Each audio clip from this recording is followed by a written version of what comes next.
This is Nick from the Couch Squad here with Joe. What's up, guys? And these are our biggest disappointments of 2013. First up, Grand Theft Auto Online.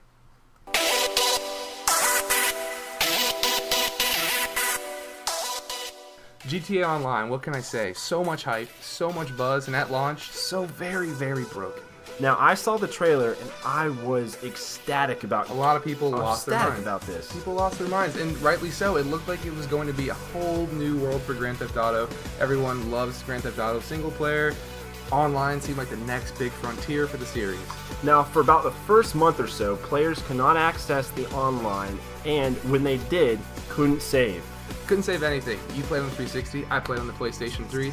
Both of us could not get onto our characters and save progress. You could join a lobby, you could shoot all the people you want, you could be shot as many times as you want. However, if you wanted to make progress, save a little cash, unlock new weapons, that was unavailable to you. There was no progress in the first month for most players. And things like heists and the in-game stock market, I believe it's called Bossack. the Bossack. It's a classy name. Bossack. Classy as always. Still nowhere to be found, and Right. it's halfway through January. Correct. And these features were promised at launch. They're not here. That is another disappointment in and of itself. In addition to connectivity issues, players found that making cash in the game was pretty hard. In late December, there was hacking problems where players were getting obscene amounts of money and giving it out to other players.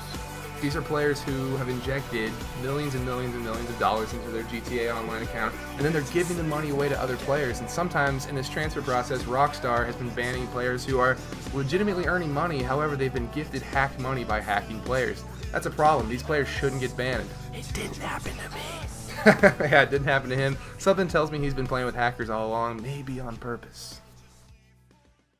Next up on our biggest disappointments of 2013, the delay of Watch Dogs.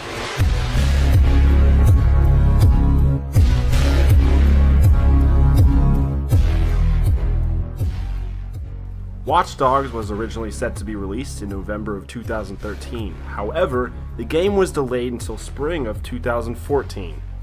When asked about the delay, the developer stated, "We know it's not where we want it to be. Can it get there? What will it take to get there? That's why it takes a longer process. But in August, we really thought we were going to have a game at launch." In fact, so many people thought they were going to get at launch. Sony was tricked too by selling PS4s bundled with Watch Dogs, and when this game got delayed, those bundles got canceled, and a lot of consumers thought they weren't going to get their console. Thankfully, Amazon and Target made good on their promise, sent PS4s to players who ordered them. However, they did not get a copy of Watch Dogs with them. I don't know if that was the case for every retailer, but if it wasn't, then I feel bad for those people that didn't get their PS4. I'm sure the ball was dropped along the way a couple times. A lot of people thought that this game was delayed because Ubisoft did not want Watch Dogs to go head-to-head with an Assassin's Creed game. They figured if they could release Assassin's Creed in the fall, if it was done, they could push Watch Dogs out to the spring and have two huge hitting titles in two halves of two different parts of the year, and I feel like that was a safe strategy. Next up, Battlefield 4. Battlefield 4 was set to be one of 2013's biggest AAA titles. Fans of this series expected the game to be a worthy addition to the franchise. As we all know, Battlefield 4 shipped with a whole host of bugs across the PC, the PlayStation 4, Xbox One, and the previous generation consoles. The game was riddled with bugs. Players could not get into matches at launch. To add to problems, the game experienced many game-crashing bugs, especially on the Xbox 360. The Xbox 360 had some bugs, but let me tell you what, PlayStation 4 owners like myself could not start a campaign file because the game would erase our saves. You could play 4 hours worth of the campaign, come back to it the next day and say, man, I want to keep playing that kind of okay campaign, and it would erase your file. You could not keep going. To add to problems, many people who bought the game for the Xbox 360 were unaware of the mandatory 2 gig download that could only be downloaded to an official Xbox hard drive. So if you had a memory stick up to 16 gigs, 32 gigs, whatever the current limit is, I did, like you did for your 360, you could not install these textures or whatever files were needed onto that USB memory. An Xbox branded piece of memory was required, and because of that, that limited a lot of players who did not have the hard drive at the time from playing the game. Less than perfect, to say the least.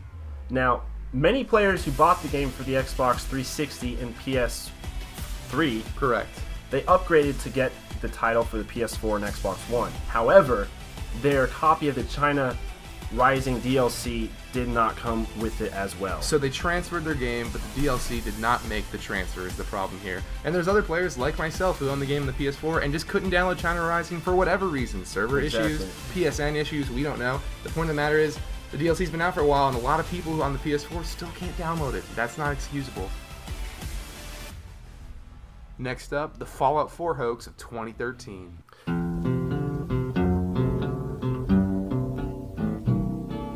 I don't want to set the world on fire. In late 2013, a website with the domain survivor2299.com popped up with a countdown timer. The countdown timer, nobody knew exactly what it was for, but many suspected it was for the reveal of Fallout 4. Bethesda Studios typically works on a 2-year cycle, and they're always revealing new projects, so it made sense that this would point to Fallout 4. In fact, most people online thought that this was the real deal. And about at the same time, Bethesda trademarked Fallout 4 in Europe, adding to the rumors.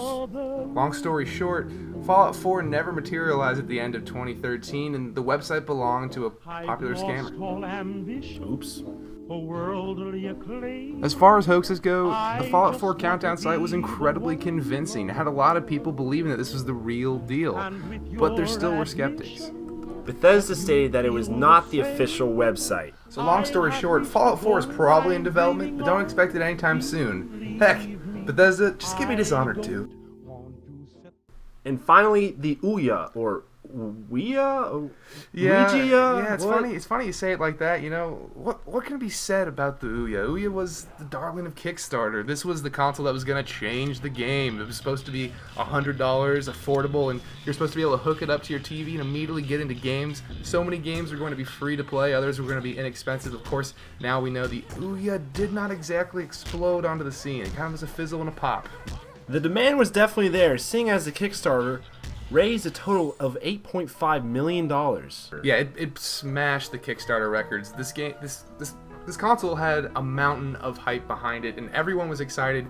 Android seemed like an open opportunity for game developers to port their games. It seemed like it was going to be the perfect scenario. However, we now know at launch, a lot of people got their consoles damaged, or a lot of people got the controller in their hands and said, this isn't that comfy. It feels kind of cheap. Now, you've held the Xbox 360 controller. A lot of people say that is the comfiest controller of all time. Would you agree?